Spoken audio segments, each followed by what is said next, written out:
Hello, it's me, Eugenija, here again with a new guest which never has been yet on this show. As always, I would like to ask you to introduce yourself. Thank you, Eugenia. It's very good to be with you today. Thank you for this honor to have this moment with you. I'm speaking to you from Egypt, Luxor. We're just brewing a big sandstorm, so you might even hear some sounds in a moment. I can. Yeah, so can you hear me well? Yes, I do. Okay. So I am Anouk Sophia. And I have been working for a very long time with the earth energies, into sacred sites and specific nodal points around the earth. For a very long time, I've been working with women and groups of women.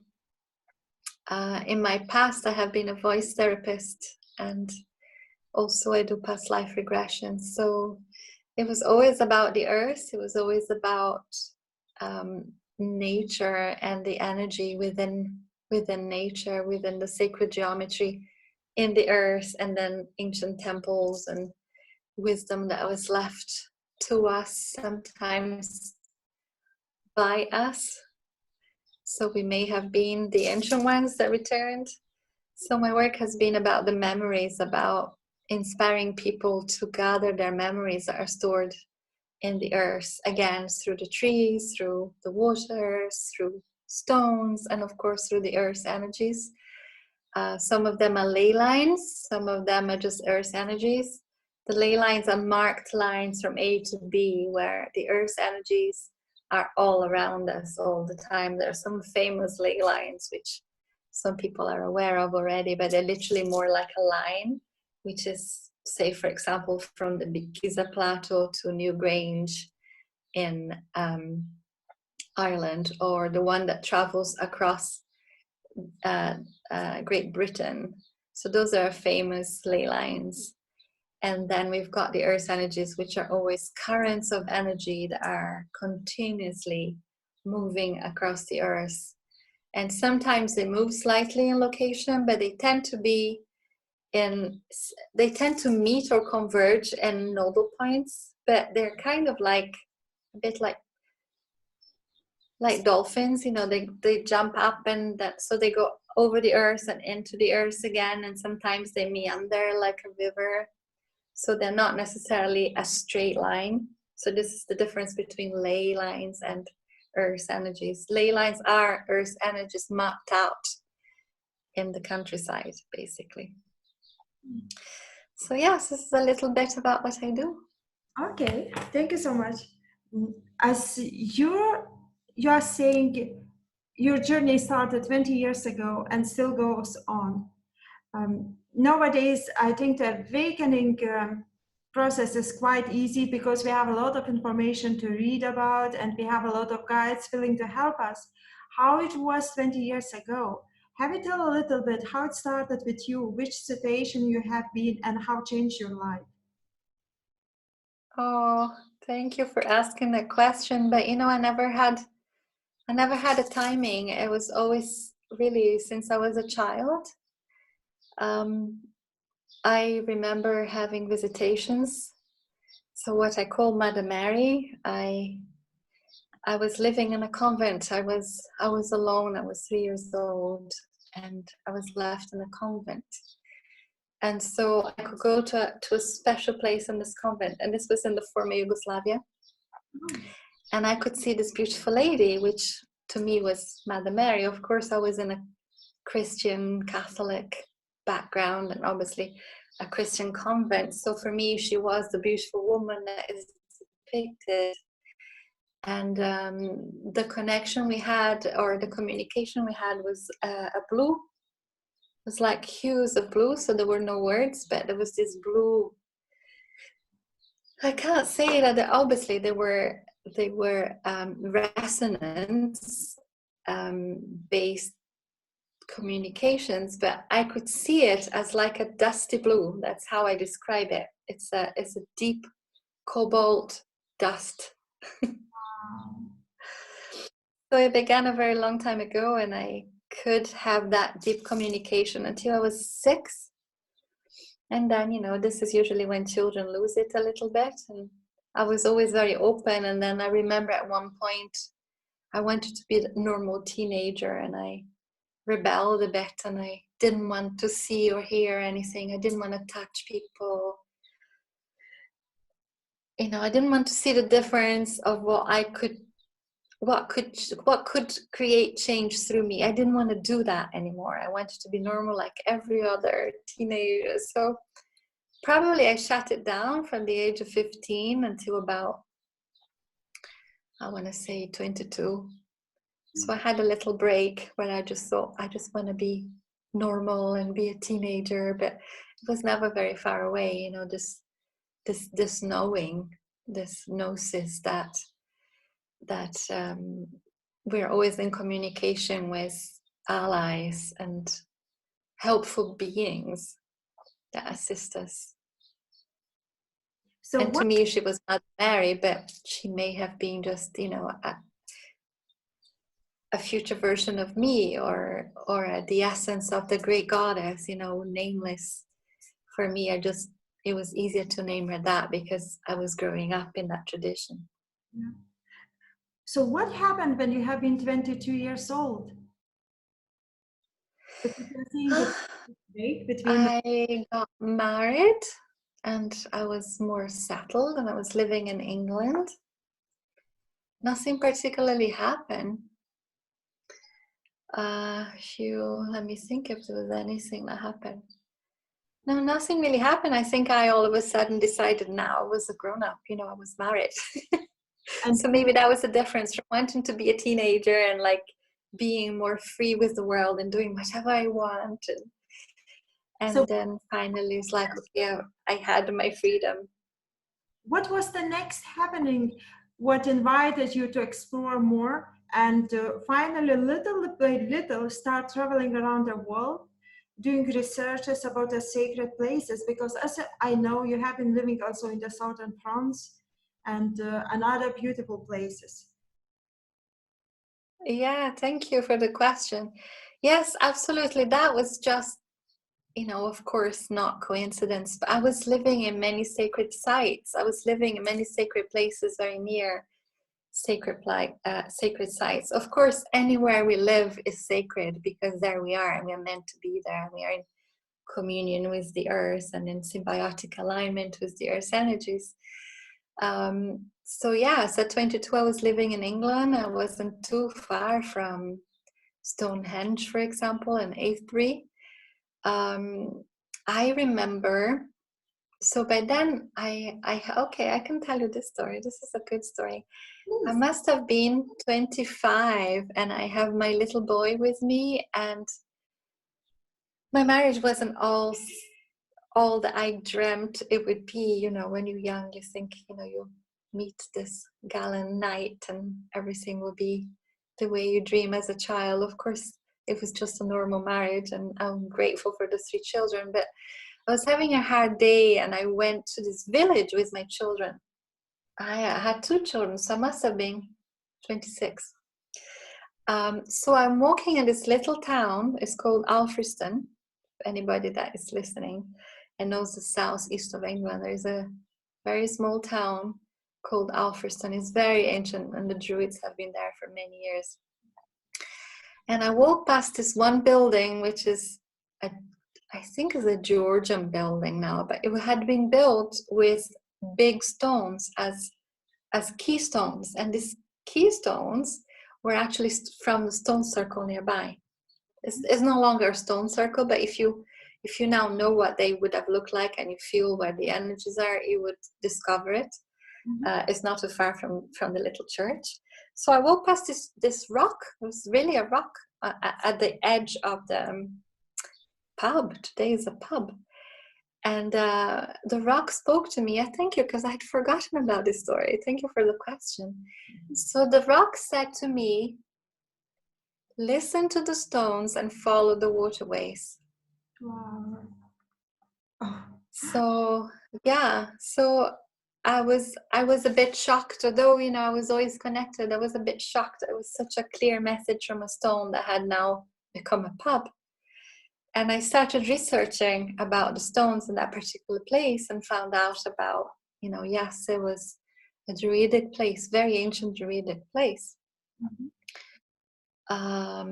And also nearby there is a megalithic man. It's called the Man of Wilmington, and he stands, it's a very big man. You probably won't see it, but he's kind of holding on either side, they look like staffs.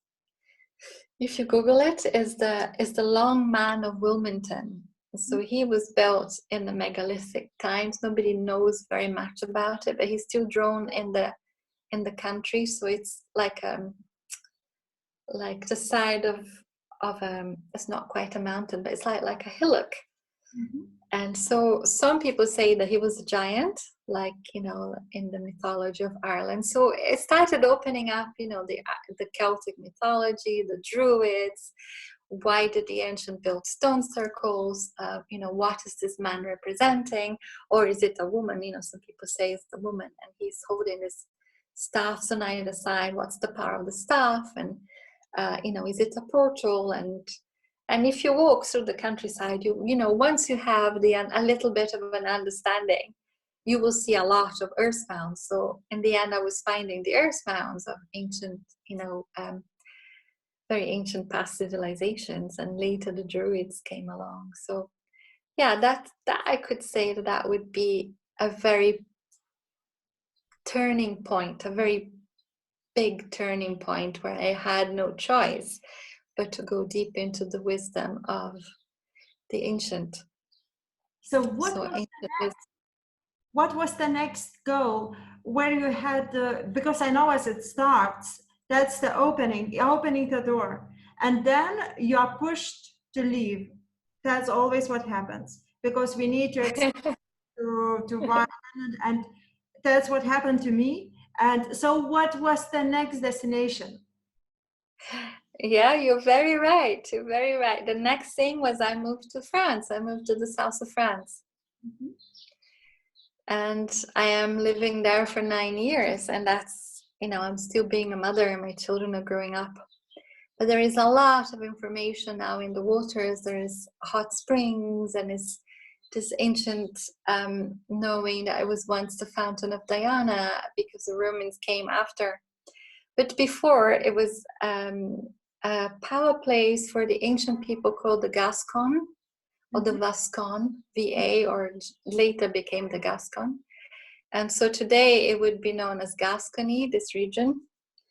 And it was much bigger to what the Basque country looks like today, and near close to the Pyrenees between France and Spain. It was much bigger then. It came all the way to Bordeaux, where the Vascons' land was. And so I'm very those lands, places too. I'm very attracted by those places. yeah, and so those lands were the lands of the ancient goddess Mari, again, Mari. And Mari is one of the ancient cults of the goddess. So ancient that they found a tiny little figurine. I think she's about this big. She sits in the museum, and she's known as the Venus of Gazampuy. And she's millions of years old. So she was found there in that region. Yeah. So always powerful lands, yes, absolutely. Then life just guides you to the power places, Yeah. so that you learn more. So what after 9 years, have you been always living only in southern France, or also you have been traveling to another places? Yes, I was always drawn, for some reason, I was always drawn to the Cathar lands. Like, I didn't really know much about the Cathars, and I wasn't consciously saying I'm going to the Cathar lands, but that's where I would go.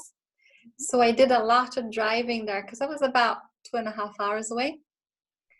And I did a lot of driving there with my children, and just literally driving, meandering around, you know, going into the Pyrenees. And it was years later that I realized those were the famous lands of Mary Magdalene. Yeah. I would just sit in the stones and listen, because, I was now really following what that one wisdom spoke to me through the stone, which was listen to the stones, follow the waterways. And it was much, much later where I realized that the waterways weren't only rivers or, great bodies of water like lakes and seas, but it's also the underwater currents, because those are the earth energies. So yeah, I was doing a little bit of geomancy, not necessarily knowing that that's what I was doing, but following the energy in the countryside. So I wasn't necessarily going where, you would read in a book. I was just being guided to go. But interestingly, I was guided to go to all the places that are, the Rennes-le-Château, Rennes-les-Bains, Montségur. Yeah. But it was just this, this following my nose a little bit, following, I guess, my intuition and my heart. And this is why much later I had to teach people about following their, or rather gathering memories, that memories are stored in the earth, because I had experienced that, and all of the wisdom that I was receiving was literally from being in the woods and singing, or sitting on a stone, or swimming in a river. Like I was doing a lot of nature things away from necessarily books or research, That's exactly what I believe. or gurus even, away from gurus or groups, or it was just me and the earth. Exactly. That's exactly my position, because the same me, the all guidance, the all real guidance I'm getting just in spirit. And it is like 2 days ago, it was very powerful, because I was like feeling very tired, so tired that I realized like, oh, something was going on. And then lately, when I walked out for a walk on the ocean, I just realized what was going on. And I got so much wisdom. And just in 1 second, and even if somebody says 1,000 times the same words, but when you are really integrating by yourself, that's something, it is opening, it is huge, and it is coming just by himself, the all information and the knowledge. uh, so you have been living also in France, but now I know that you are in Luxor in Egypt. Also, I have been there and we met there. We had beautiful time together. So what led you to Luxor? How do you feel there? Because you start in the UK and then you go, which is not true, because you started in ex-Yugoslavia, which is also less known, but like nobody's, we start talking about uh, the pyramids. It is in one city in like open pyramids in the Balkan countries. I have forgotten in which one country they have in former Yugoslavia. Like it is, or I know a little bit about Bulgaria. It's also, nobody speaks about it, but a sacred place and ancient civilization. So there are many places. So it started like there, and then you move to UK with another like Druid culture, Celtic culture. Then you are coming to France, Maria Magdalena, their followers, Diana also before Roman time, and now you are in Egypt. It seems like you are going back, like Yes, back to the beginning of time. yeah. This was the feeling. It's like, and this is what I say to people: if you want to know, if you are searching for wisdom, just keep going deeper and you will always go back to Africa, because everything began in Africa.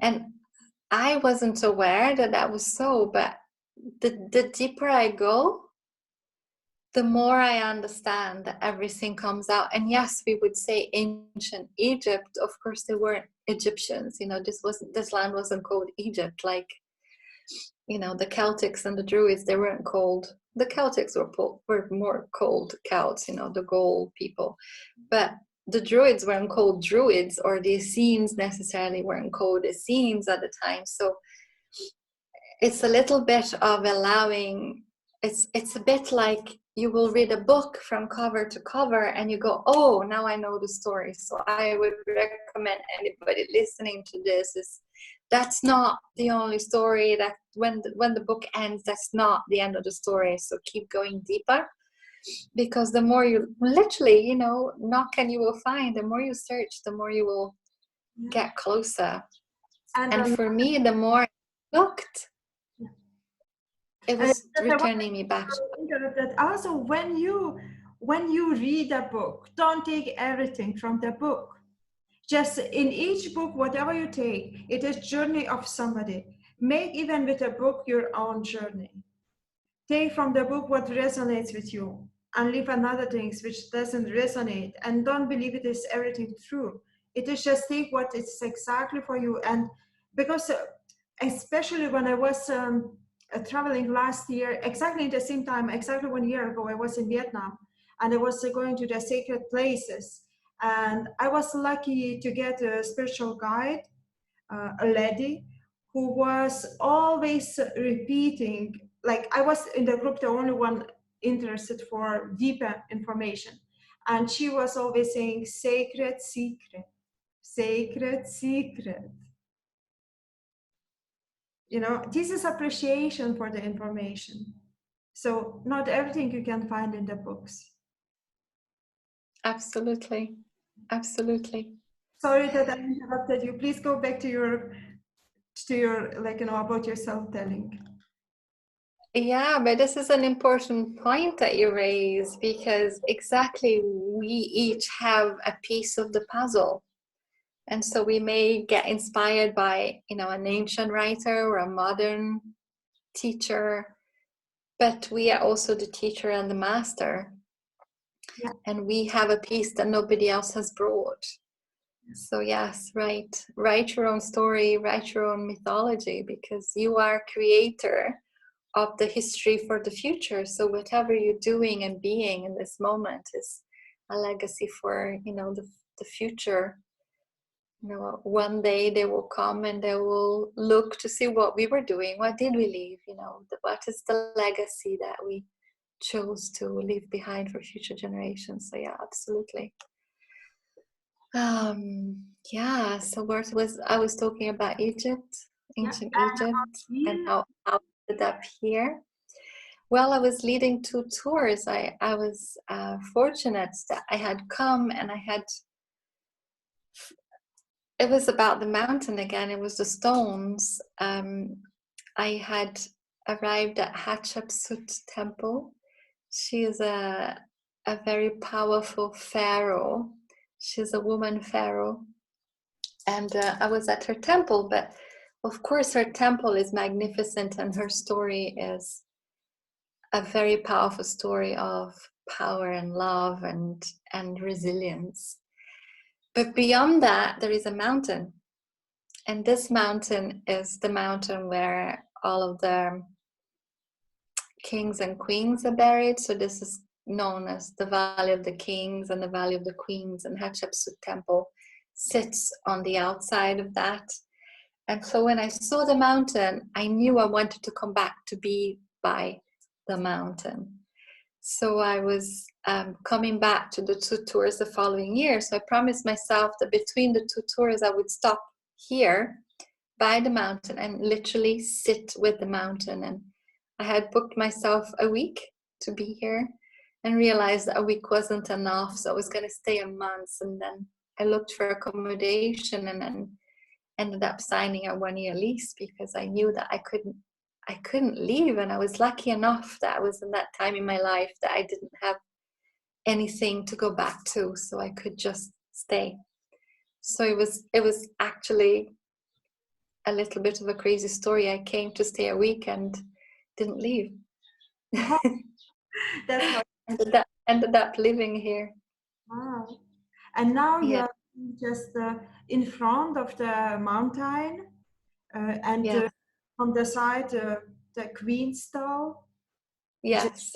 It's an amazing place. And can you please tell a little bit more about the mountain? Because what I felt always, it is why this place have been chosen for Yes. burial place for the pharaohs. It must. Yes, there is a lot. Yes, thank you for the question. There is a lot here. So not to say that this is the only place where this happens, because the electromagnetics of the earth are moving all across the earth. So wherever you live, there is a power point. This particular place is powerful because we are on the Nile, and the Nile has always been a source of life. It has been represented as the Milky Way.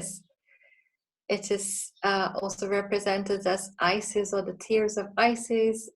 The inundation when the Nile used to flood used to be the time of great rejoicing, because the lands would be flooded again with all the nutrients and richness, and abundance was on its way. So it has always represented that feminine flow, but also life force. So the Nile, as we know, there is a blue Nile and a white Nile, and it runs from the depths of Africa all the way into the Mediterranean. So it travels towards Cairo. Oh, So this is one. I never heard about the blue and the white Niles. Can you please explain, if you like? Yes, sure. So the blue Nile begins in Ethiopia, in Lake Tana. And the white Nile begins in Tanzania.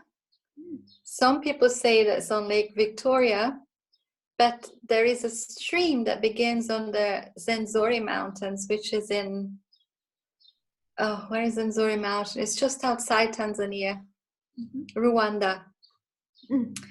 So they say that the trickling, the very beginning of the trickling, is actually in the Zenzori Mountains, but it is more known that it begins in Lake Victoria in Tanzania. So the white and the blue Nile meet in Khartoum, in Sudan. And if you go to Khartoum, eventually I will take a group to do those tours. You can actually see the melting, the merging, or the confluence of the two waters. But for a while they don't merge.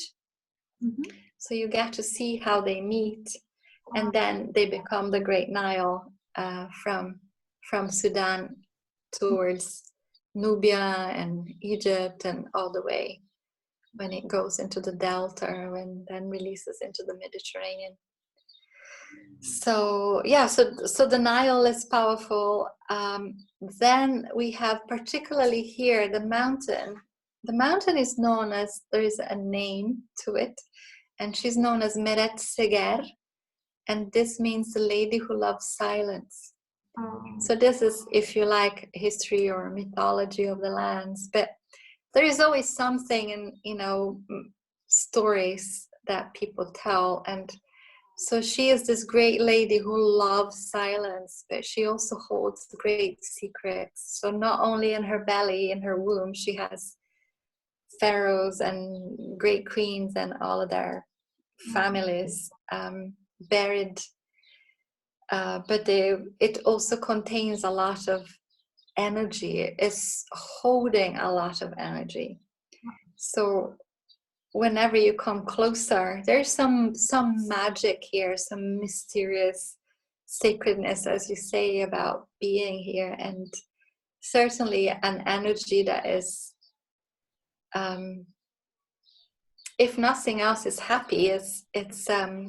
It's joyful. And in fact, Amenhotep III built his palace right here, and his palace was called the House of Rejoicing. So there is a lot. It's a lot to do with the positive energies of an emotion that we would call joy, but it's translated as a welling up of positive energy. So positive Earth's electromagnetics, but also our own positive energy. So certainly the sands are silica sands, and you only have to walk on the sands to feel good.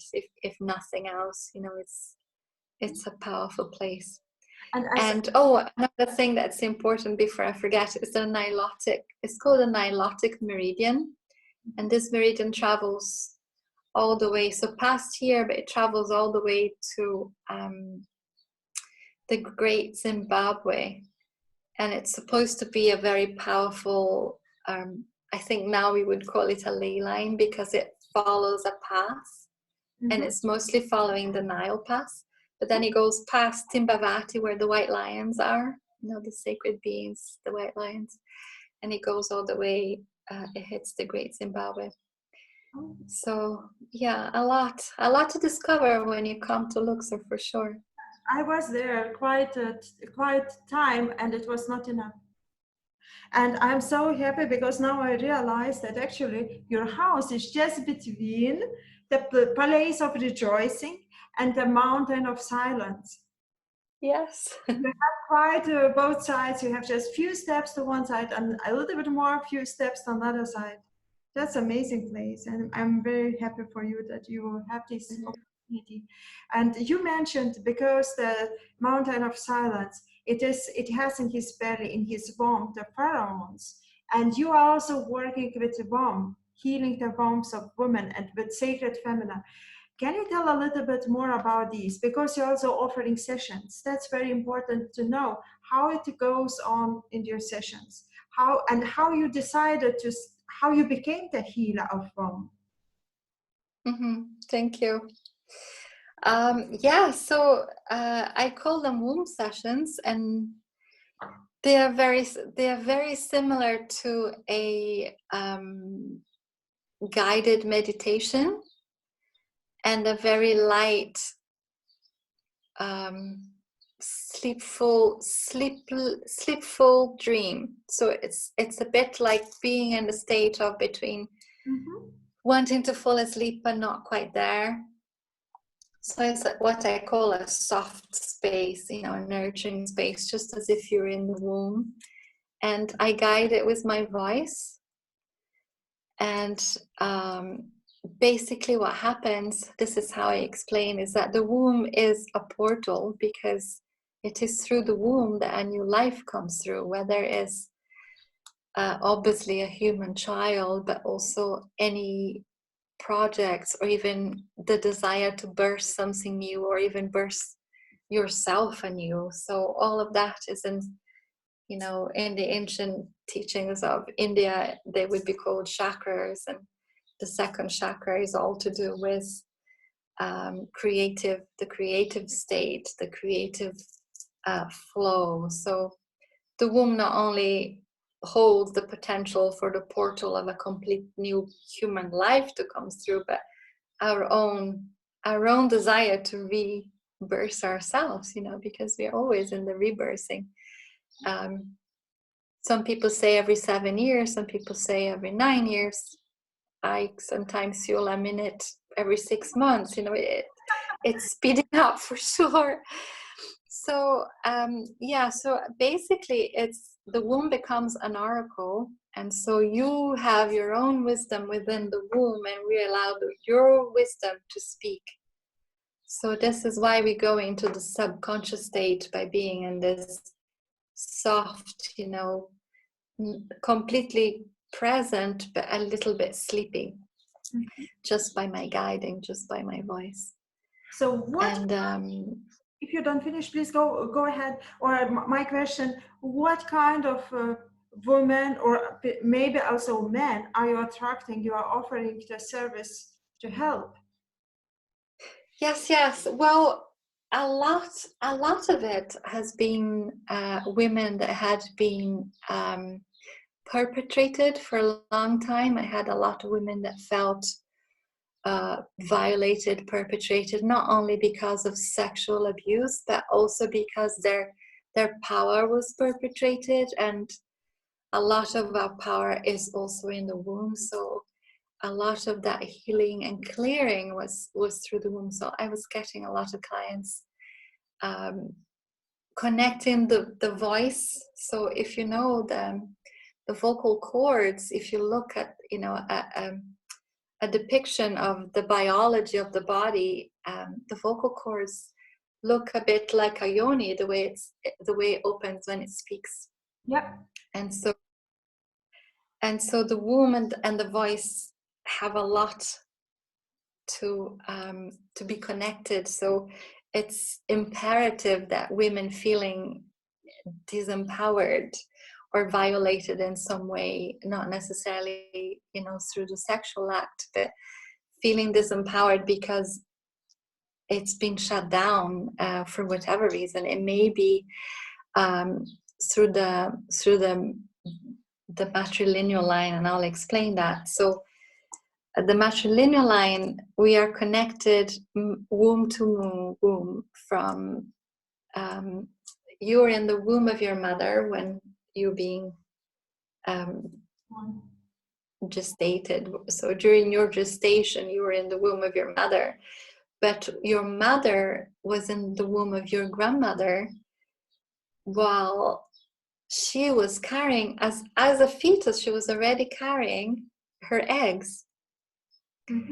So while she's still a baby in the womb of her mother, which would be your grandmother, there is a part of you, the eggs are already in the mixture. So this triad, mother, daughter, grandmother, is very, very strong.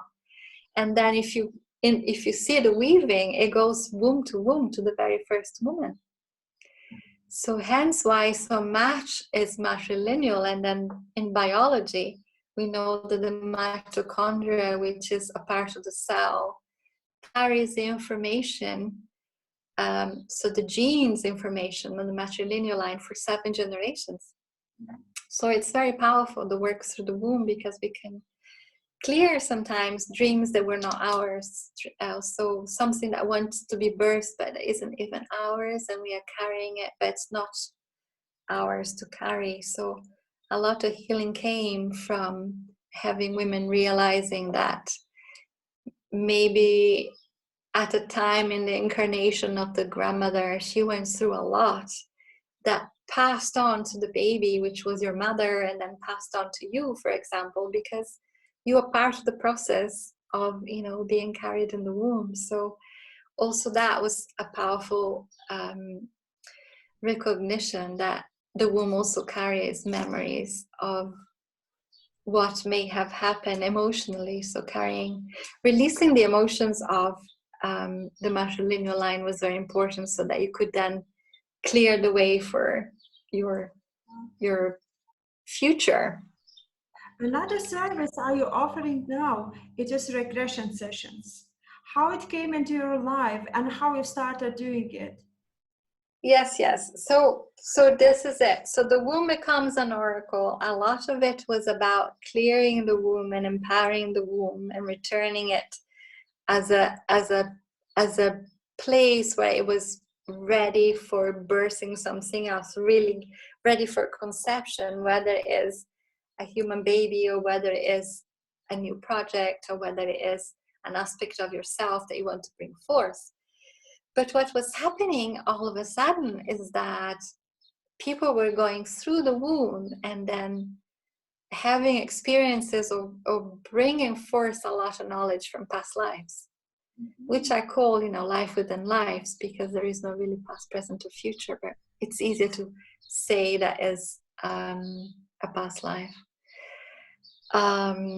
So basically that's how the past life regression started. It was with the work through the womb. And so I explained to the people that they may go into past lives, and then I ended up doing a bit of training because I was getting a lot of it, and it's like those things you do training and then you realize that you already had your technique and your technique was good. And the most I can say that my work is similar in the past life regressions, and so it's for men as well, although we're using the word womb, and I changed the name to soul journeys so that it would encompass the men as well, and we don't have to start in the womb unless the woman wants specifically work or there is some kind of trauma that we want to clear. But yes, a lot of information and a lot of wisdom was coming through. And so my session is, with the soul sessions, I would record everything and then give back the client the insights that I receive, because I'm walking the journey with you. Okay. So I would give you my intuitive report as well at the end of the session. I have a question. I guess you have done also regression and not one time, and you have released many things from your past life and lives. What is the most impressive past life which impressed you mostly? Can you share about it? My personal past lives? Yeah. You know, it's because if you imagine that it's kind of like a sandwich, you know, it's like you're in France, you know, the what's that cake called? I know. In Italy is Napoleone, you know, Yeah. with the Or something like that. with the flaky pastry, you know. Yeah. It's very, very fine, but it's very, very close, and it's kind of delicate, you know. When you break it, it's like all over the place. So what am I trying to say is that the past lives are kind of intertwined, and when you start weaving through them, it's if you're working with a good therapist, it will go to the most important point in that life. So whenever I'm working with clients, you know, what is the most important point in that lifetimes that will benefit the client in this lifetime? Because, you know, it's weaved in, sandwiched in. So for me, it's always the moment. So right now is the information that I am writing about from Amenhotep III and his Queen Thai. But, you know, wherever I am in the world, what I'm doing, and that whatever that past life memory is, that's the most important one, if you know what I mean. So right now it's this one because I'm reliving a lot of it by being here.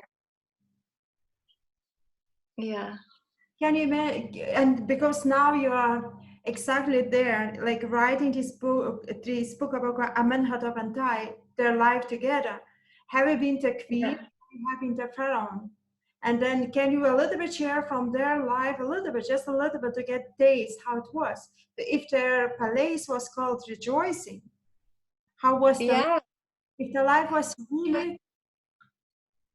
Well, he had a very long reign.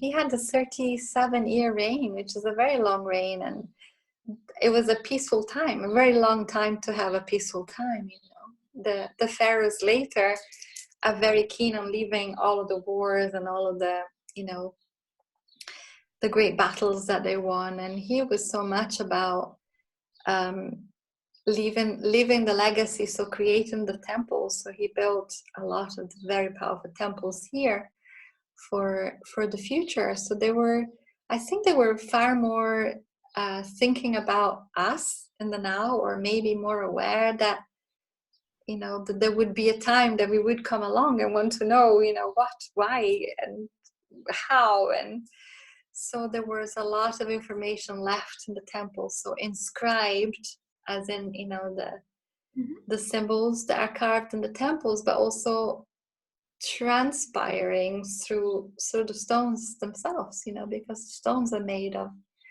crystalline, and we know that crystals carry memory. So they had a great love story also. This is very evident.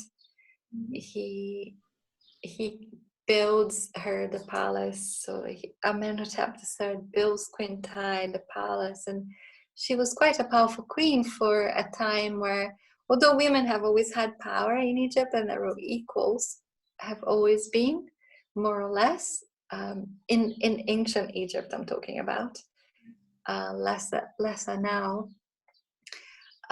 She was nevertheless a very powerful queen, and she was part of a lot of the politics and the diplomatic moves that he made, described in many of the writings that he left. Before to end our conversation, I would like to ask you to share your contacts for sessions. If somebody wants to reach you out, how they can find you? Thank you. Yes. Thank you so much, Eugenija. Yes, you can find me on anouksophia.com. So it's ANOUK and then Sophia with a PH, AnoukSophia.com. Yeah. And I'm also on Facebook as Anouk Sophia.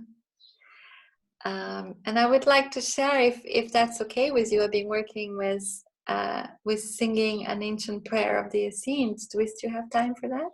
Yes, for sure, please. That would Okay. be good. I found that very powerful of late. I had a big change in my life, and I needed to return to some kind of grounding. You know, like we're all in this waves of, you know, universal wisdom, and sometimes the waves are quite hard and hit us. And so I was really looking for something that would return me to this state of grounding and stillness. And so if I may share that with you. So excuse my voice, because with all the dust, my voice is a bit croaky. It doesn't matter. Maybe So this is an ancient... I'm saying maybe it is needed like that, you know, so don't worry, just go ahead.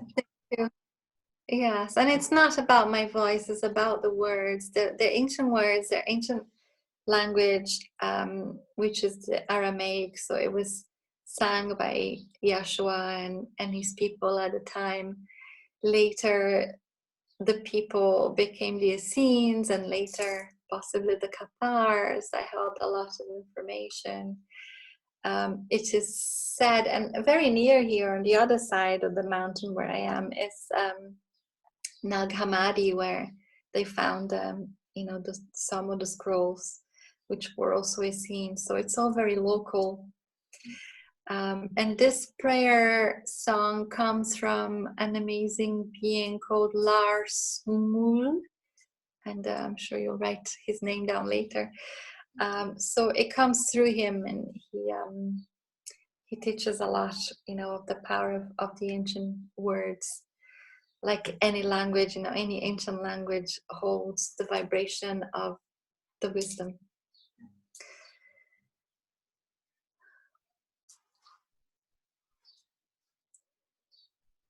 Bisham Adonai, Bisham Adonai, Bisham Adonai, Miyamelan Mihael, Miyamelan Mihael. O Mishmoli Gabriel, O Mishmoli Gabriel, O Milasan Uriel, O Milasan Uriel, O Miyaho Raphael, O Miyaho Raphael, Mia Rushi Shekinah, Mia Rushi Shekinah, Beba Lebi Yeshua, Beba Lebi Yeshua, Beba Lebi Mashiach.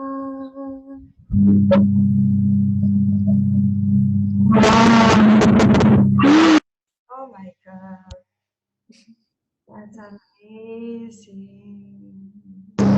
With a great sound, I started like, you know, shaking, trembling. Oh my God, thank you so much. That's oh, now it's difficult to say something. Just I wanted to invite to subscribe to the channel because we will have another beautiful interviews for you with amazing people like Anouk Sophia. Please share your wisdom with others. Don't stop working. Don't close the door and don't stay indoors. Just go out and share your light around.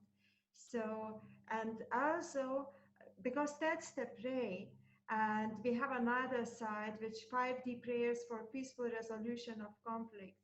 If you would honor us to make this spray there, I would be so happy. So please think about it. And thank you so much, and hope to see you very soon again. All the best for you.